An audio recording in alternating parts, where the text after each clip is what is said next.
Hello, hello. How are you? I'm just making sure that my buttons are working. I'm just connecting different platforms. Give me a wave, give me a hey, let me know that you're here. Just pressing that there. And then I'm pressing this here. I've got to share this in various places because Facebook has stopped you being able to stream with this software onto groups. So just bear with. Please let me know if you're here live. I've no idea if Facebook is going to show this to people. I'm really hoping it does. I know that Instagram will, because Instagram isn't so, what's the word? Gatekeepery currently. So let's see. Here we go. I'm just going to put this here. Okay. There we are. Let me just put this here. Oh, I can see some people on Instagram. Hello, Instagrammers. Hello, hello. Okay, so I'm a bit nervous actually because this is the first time I've delivered anything like this just for business people. So if you are watching live, I would appreciate a little bit of love and affection, particularly on Facebook because I can't get it working. Yeah, let's see how we get on. So I have got a presentation that I'm going to share with you that I've written for neurodivergent owned businesses or people who are interested in entrepreneurialism or entrepreneurship who are neurodivergent. I'm going to share that with you, and then I'm recording this because it's going to become a freebie for people who are interested in things I've got to say about business. And then if we've got time, well, we will have time, I'm going to do some questions. So just give me a sec. Find the right page.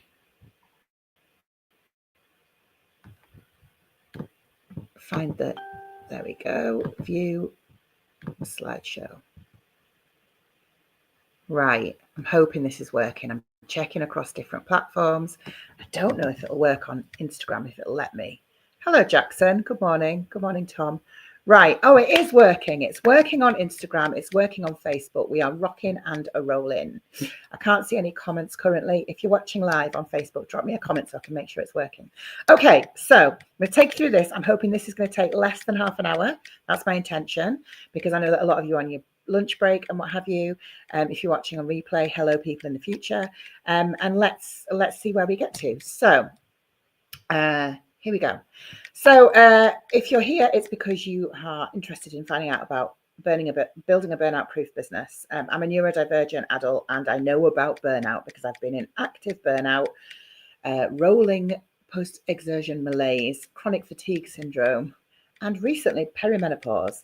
But I've been in burnout for the last 5 years. I have been very unwell. So I'll talk a little bit about that in a minute. But this is specifically for neurodivergent people who want to make a difference without ending up broke or feeling broken. So if that's you, you're in the right place.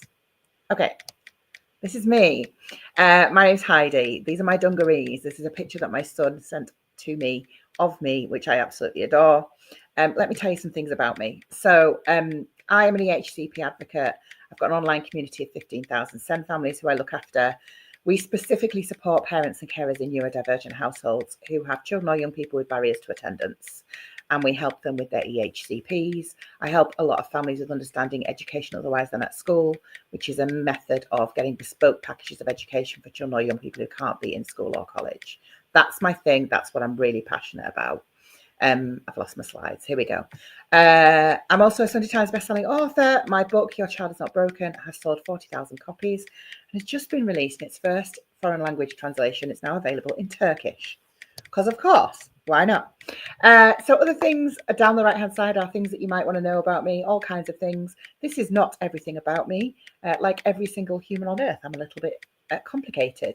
But these are things that you might want to know about me. I am just over 14 months sober. I'm a recovering alcoholic. I don't say that lightly. So if you're someone who has self-medicated with booze, I'm here for you. I am an EHCP bore. I talk to people about EHCPs, and when they don't know what I'm talking about, their eyes glaze over. I'm a crochet addict. Current project is here. I'm a professional gobshite. So I'm all of these things and more. But yeah, That's me. And as I've mentioned, my name is Heidi. Right, so let's just get stuck in. I've got a few slides to share with you with some things about what I've learned as a neurodivergent business owner about staying out of burnout and making a business work for you. Because until I was in my mid-40s, I didn't know that I was neurodivergent. I'm autistic and ADHD. And I also have a nice collection of mental health diagnoses to go with it. And as I've mentioned, I've got difficulties with addiction and what have you. So a hot mess. Emphasis on the mess, not so much on the hot. Although currently having my tropical moments, I do get hot quite often too. Anyway, I've learned quite a lot about neurodivergence since discovering that I myself was neurodivergent. And I've also learned a lot about the corporate world and how it is not neurodivergent friendly. And I've realized a lot about the way that I worked before I knew that I was neurodivergent and how unhealthy that was for me. So because I am ADHD, I am a high achiever. I'm an over deliverer. I'm a hyper focuser. I can get things done in a day that other people would take 3 weeks if I'm in hyper focus. But I also overextend myself on a fairly regular basis. And I did that when I worked in proper business. And it caused me some significant difficulties. So I'm going to talk you through some of the things that I've learned through that process that have helped me, that I hope might help you. Okay, let's see. Next slide. Where's my buttons gone? Here we go. So the first thing to do is you need to start with being kind to yourself, and you need to keep doing that. Now, what do I mean when I say that? As a neurodivergent person, being kind to yourself is not just as simple as, well, just be better at being nice to yourself. Because if we've been masking, we have grown up in a time and a place and in spaces where we've been told that it's not okay to express ourselves, that it's not safe to express ourselves, that we're making a fuss, that we're overreacting. We've been told our opinions don't matter. We've been called names. We've been given labels like difficult, oversensitive, emotional. And so it's not always easy to be kind to ourselves because we internalize that dialogue. But here's the thing.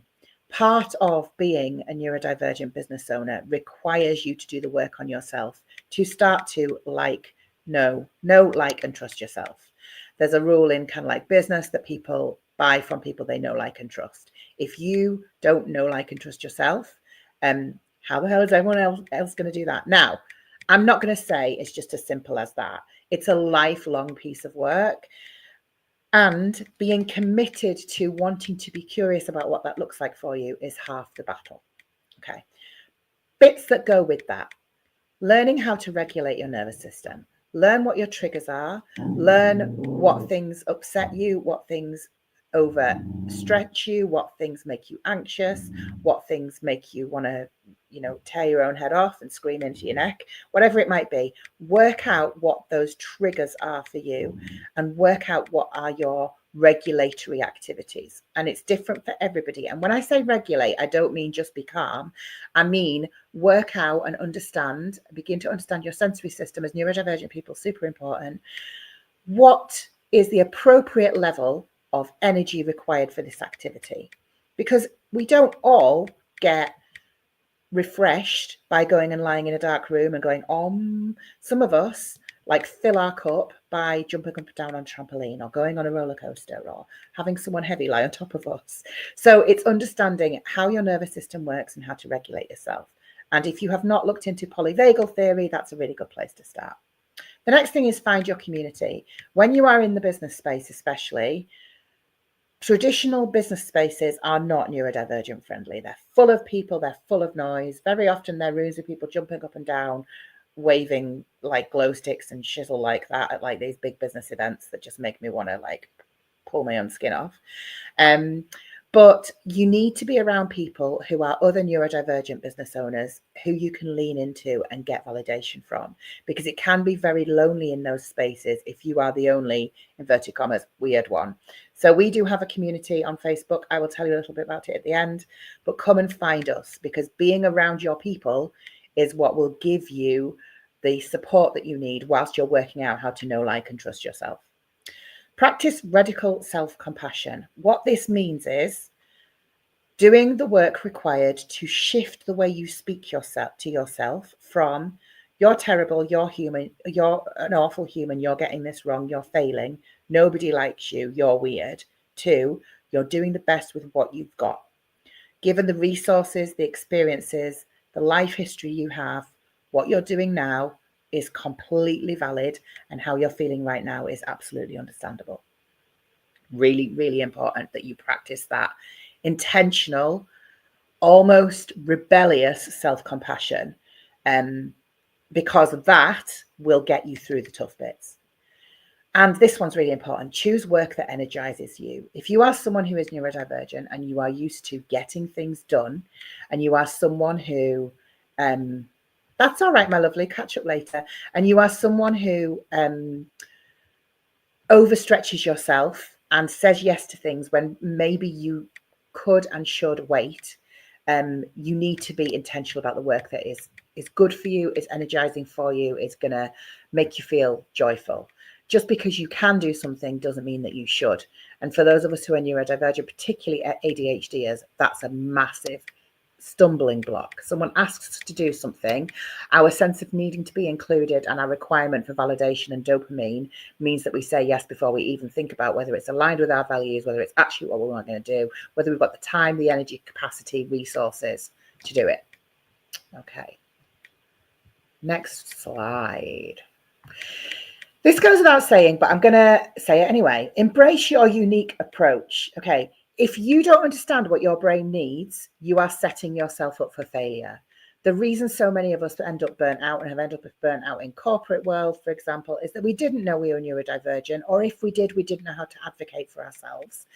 You need to know what works for you. This is tied in with the whole understanding your sensory system, but beginning to recognize some of the challenges that you have. If, for example, you're like me and rejection sensitivity is something that kicks your ass on a regular basis, being able to understand how RSD, rejection sensitivity disorder, works, what it's doing, what it's attempting to do. It's your brain like trying to keep you safe, but being able to speak to that, understand that about yourself, practice that radical self-compassion, and then be able to let other people know, I'm just having a bit of rejection sensitivity, I'm going to come back to this. That will help you through. This is what I want to say about this. Professional branding is absolutely an ableist notion. You do not need to show up perfectly, particularly if you're working online.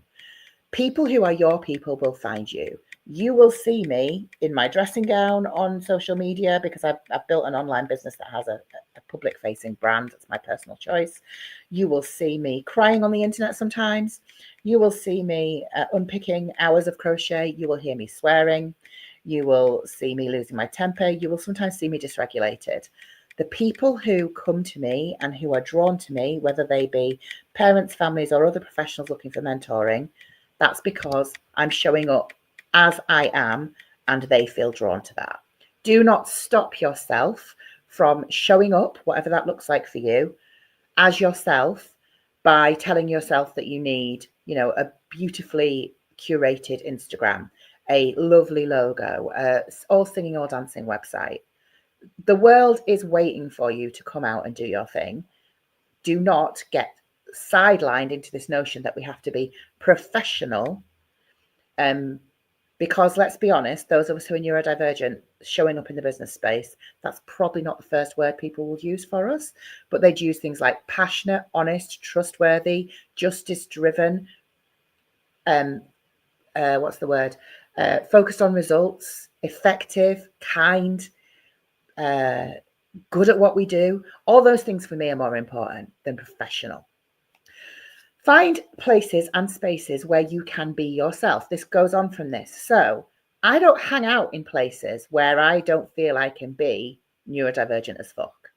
If I go to an event and I can't get my crochet out, I'll leave the event. If I get shamed for scrolling my phone on the front row of a keynote speech, I'll leave the event. Now, I'm a gobshite and I feel all right about leaving, but I'll check out maybe if I'm not actually physically leaving. You need, as part of supporting your sensory system and what you need as a neurodivergent business owner, you need to seek out those places where it's okay to be you. And not just that it's okay to be you, but where people around you will celebrate the fuck out of you for being you and will value you for being you. Do not try to be all things to all people. You cannot be. You as a business person will be focusing on who am I here to be in service to? How do I reach those people? How do I be in spaces with those people where it's safe for me and it's safe for them? And that's where you focus. And I think this is really key. And this is something that's really got me through. Find a mentor or a person or a supporter or a cheerleader or even a community that gets you. You need someone in your corner cheerleading for you and who's got your back, because when things do get tough, when you're in spaces where you don't feel that you can be yourself, you don't feel that you're heard, you don't feel that you're represented, you need someone to be like, hey, I've got you, you're fabulous. So we talk about time management quite a lot when we're neurodivergent, particularly for ADHD. And if one more person asks me if I've made a motherfucking list, I might punch them. I won't punch them. I'm a lover, not a fighter, believe it or not. But that's key, right? Task initiation and completion is not a skill that all of us have. You might need support with things that other people don't, and that's all right. So for me, I really struggle with task initiation, and I also really struggle with transitions between activities. So I will quite often have to message my friend Kate and say, Kate, I'm stuck on the couch. I need to get up and go and do something. Please, can you have a word with me? And she'll be like, right, wiggle your toes. And I'll wiggle my toes. I'll be like, oh, there we go. There's some movement. I can get up. Literally, I've just wiggled my toes now and I feel like I could stand up. So knowing these things about how to, again, work with your nervous system is the things that you need to know. Sometimes you'll have to hack your executive functioning. EF stands for executive functioning. So one of the main ways that I do that as an ADHD, I hack my executive functioning with, hi Tom, I hacked my executive functioning with body doubling. So, for example, in my membership for parents and carers, we run a body doubling session every 2 weeks. And every 2 weeks on a Tuesday for an hour and a half, we jump on a Zoom together. We go, this is all the shit I've got to get done. It's imaginatively called our Get Shit Done session. And sometimes it's folding socks. Sometimes it's having a lie down. Sometimes it's doing the washing up. Sometimes it's sending a letter of complaint. Sometimes it's looking over a draft HCP. Sometimes it's sewing labels into kids' clothes, whatever it might be. But if you are an ADHD or if you are otherwise neurodivergent, body doubling might be the hack that you're looking for. So instead of giving yourself a hard time about why can't I do these things, find places to body double with other people. We do that in our professionals community, but also there are lots of body doubling apps you can use that are free to access online. Get to grips with your relationship with lists. Now, when you're an ADHDer, people will say to you all the time, have you made a list? And oh, thank you. That's lovely to hear that you love the sessions that we did together. If you will always hear people say, have you made a list? Oh, but have you made a list, Heidi? Yes, I've made a list. I've made a list of where my lists are. I've lost my lists. I have multiple lists. Don't ask me where my master list is. I don't have a master list. I have spreadsheets. I have lists on my laptop. I have lists on my phone. I have alarms set. I have a calendar. Here's the thing. You do not need to just be one bullet list person. You can use however many lists you need. You can use as many hacks as you need to make it work for you. And this is really important. If lists don't work for you, don't freaking use them. And if the only way that lists work for you is that you have a blank piece of paper and when you've done the thing, you write the thing down just so you can cross it out, that's also valid. Work out, again, what works for you, what works for your brain. Just had a moment there and I thought of something. It'll come back to me in a minute. Build in accountability rather than personal shame. So rather than saying to myself, I've got this massive to-do list and I'm not going to get any of it done, and I haven't got anything done and I'm a terrible human being, I will say to one of my friends or one of the chats that I'm in or my son, okay, the one thing I have to get done today is I have to call the doctors. Please remind me at lunchtime, again at tea time. I have a VA. My VA, I'm like, okay, I must pay invoices. Please keep reminding me every single day until I've paid the invoices. It's not that I don't want to pay the invoices. It's that I have a brain. Like, tell me now, or look now, how many tabs have you got open on your laptop right now? Now, I closed a lot before I came on to do this because I didn't want to slow down my system, but I've still got 1, 2, 3, 4, 5, 6, 7, 8, 9, 10, 11, 12, 13, 14, 17 tabs open. That's nothing for me. Nothing. So you might need accountability. You might need a friend, a person, a community, a mentor who can say to you, what are you getting done today? And you say, My priority today, my one thing is this thing.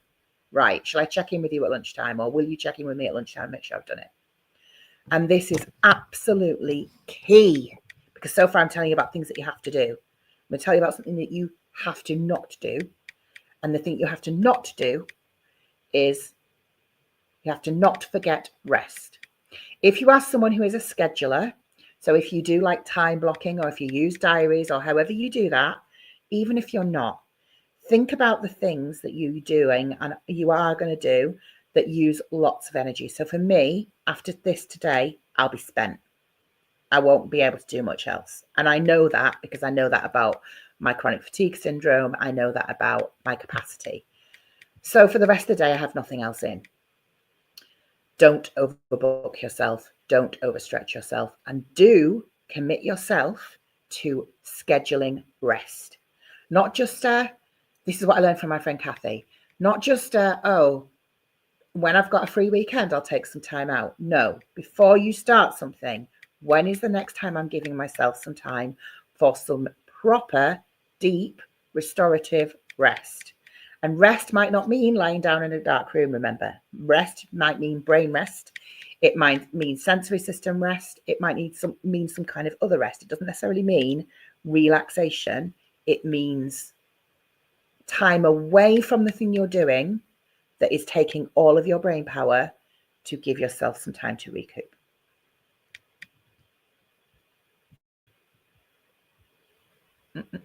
Next slide. Okay, this is massive.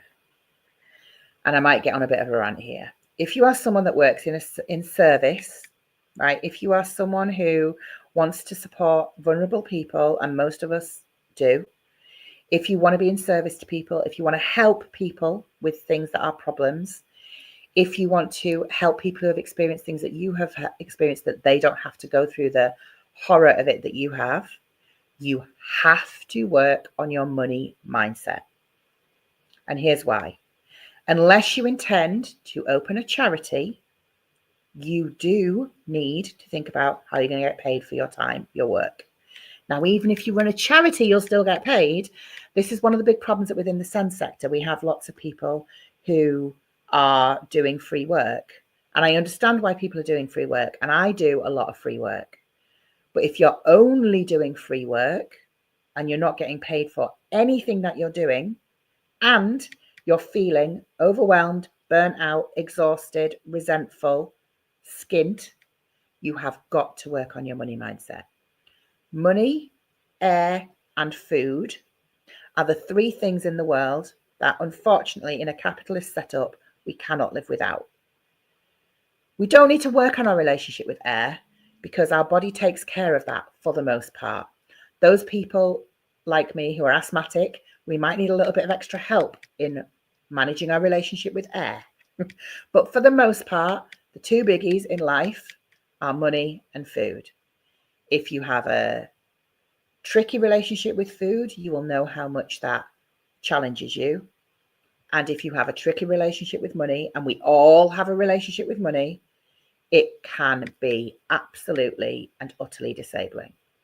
So you really need to start thinking, to make this sustainable, to not burn myself out, and to help me work out what is worth doing, what is not worth doing, what I should say yes to, what I should not say yes to, what I'm aligned with, what I'm not aligned with, what is worth my while, what is not worth my while, not just in terms of finances, but also in terms of finances. You have to work on your money mindset. Here's some things around that. Know your numbers. I speak to so many people who don't know how much money they need to make to pay their rent or the mortgage, pay their bills, pay for their kids' clothes, put food on the table, pay their debt payments. Let's be honest, we've all got some debt somewhere along the line, even if it is only a mortgage or a car payment. And people don't know how much they need to be earning. If you don't know how much you need to be earning, how the bloody hell are you going to actually even start thinking about making money from this business? Build diversity into your pricing. Now, what I mean by this is, I hear from people quite a lot, I don't think I can charge for this. I feel guilty asking people to pay for this. Now, if you build diversity into your pricing, you can alleviate some of that guilt that you have. Now, some of that guilt goes back to that thing about knowing yourself, liking yourself, doing the work required to trust yourself and to value yourself. But more than that, if you build diversity into your pricing, so for example, for me, I have a bank of free resources. You're watching a free video right now. I have a load of low cost resources. I have things that are like £7. I have a membership that's less than £30 a month. Then I also have higher price products. So I have an accelerator for HCP families that I run twice a year, which is a higher price point. I have some one-to-one packages, which again are a higher price point. Because I have that diversity in my pricing, I feel okay about charging a premium for things that cost me a premium, either in terms of my time, my energy, my effort, my expertise. You need to think about diversity within your pricing, which leads on to creating passive income streams. So passive income is when, or semi-passive income, is when you make something, and for it to be truly passive, you make it once and then you sell it over and over and over and over again, but it's made and you don't ever have to deliver anything.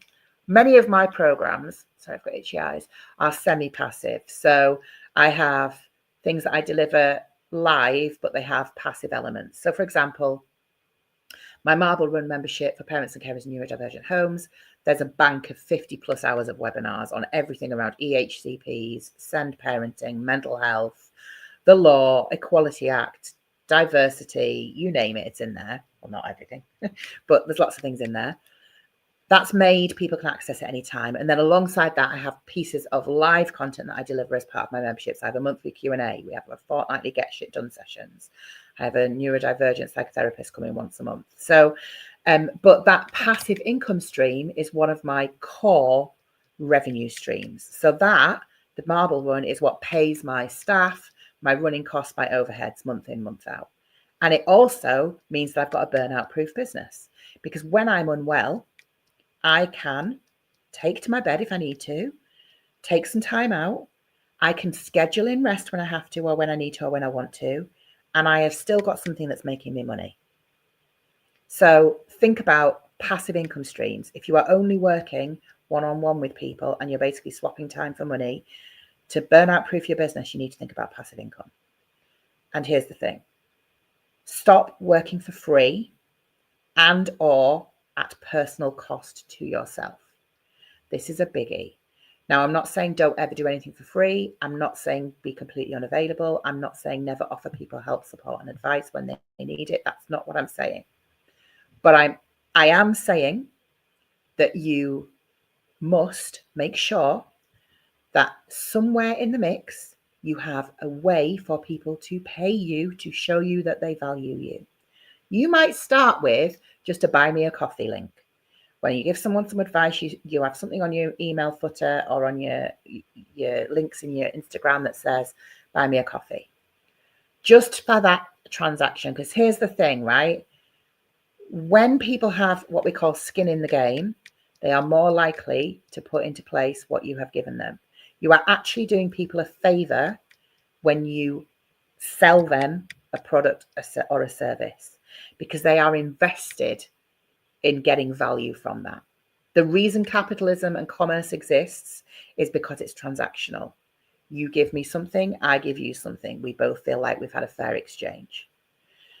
If you continue to work for free, not only will you burn yourself out, you may get yourself into financial difficulty, and you will discredit and devalue yourself in the space where you want to be considered valuable. Now, financial transactions is not the only way that people will see value in your work, but it is a very simple way for people to start to understand that you are valuable. And everybody deserves to feel valuable. Everybody deserves to feel celebrated. Everybody deserves to be paid for their time. It doesn't matter what you're doing. You deserve to be paid for your time. I could rant on about this all day. I'm just writing a talk about it for an event I'm speaking at quite soon. So you'll probably get a chance to see that. What I also want to say about working for free is that when you are working for free, you will become resentful and you will become closed off to people who need your help. And you will stretch yourself so far that you won't be able to help anybody. So please have some time to think about this. I'm not saying straight away overnight you're going to fix this, but work on your money mindset. If you need a book recommendation, I Am a Badass at Making Money by Jen Sincero is an absolutely brilliant book, and it really changed my money mindset. It helped me with where I needed to be when I first started thinking about this stuff. Okay, where's my next slide? Oh, I've pressed a button and I can't find it. 1 second. Here we go. Hold on. Wrong button. Here we go. Okay, that's it in a whistle-stop tour kind of way. It is okay, stay with me, it is okay if your brain is feeling a bit frazzled. I've got something for you. The best way to learn is through gentle curiosity and experimentation in a place with other neurodivergent people alongside you, right? So I have got a professionals community on Facebook. Come and find us. It's free to join. There's about 500 professionals in there at the minute. You don't have to be working in the SEND space. You can be any kind of professional or want to be professional or thinking about setting up a business, or you just want to be in a space where there are other neurodivergent people. Come and find us on there. I have got a PDF to accompany this session. I've put a link here. It's eotasmatters.cartra.com/page/race. If you have watched this because you have requested it online, you'll have had the PDF emailed to you. And if you're someone who came and watched it with me live, you'll have the PDF coming out to you as well. Also, come and follow me on Instagram at Heidi Maver. If you go to the links in my Instagram, you'll find a link to the PDF as well. You'll also find all my other stuff. And come and find me on my website, HeidiMaver.com. I just want to reassure you that you do not need to burn yourself out and to make yourself unwell in order to be in service to the community that you want to serve. Neurodivergent people, we need to be showing up front and center, not least, if you're not going to do this for yourself, do this for the next generation of neurodivergent young people who are our first generation of neurodivergent young people who know that they're neurodivergent more than any other. Do this for the child that you were when you were 12 and you didn't know you were autistic and ADHD and you had exciting ideas about a business and you couldn't do it because people told you that you weren't business-like, you weren't professional. We need more people like you showing up in the business space to show our next generation of young people that they have value, that they can be entrepreneurs, that they can bring incredible things to the workplace and to the business world. Some of the most amazing entrepreneurs are neurodivergent people. We make a difference. Be the change you want to see in the world and do that by showing up as a neurodivergent business owner with a commitment to burnout-proofing your business. And if you are someone who wants equality and equity for disabled people, and newsflash, if you're neurodivergent, you're disabled, then you need to be charging for your work. If you want your children to be making a good living when they are in the workspace, you need to start modeling that right now. It's been lovely to spend some time with you. Come and find me. I would love to have a conversation with you. If you've got questions and you're watching live, I'm going to stop the recording, but please do let me know what questions you've got. And if you're watching on replay and you've got questions, drop them wherever you're watching, and or email me or reach out to me and we can have a conversation. Enjoy the rest of your day. See you all later.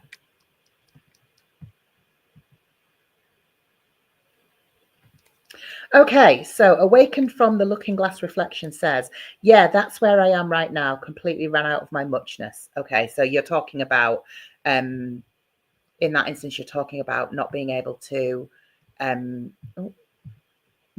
continue working because you were doing too much for people. Yeah, I hear you. It's a very, very, very common experience. Okay, let's see who else is live. Yes, we need to model this to our younger generation.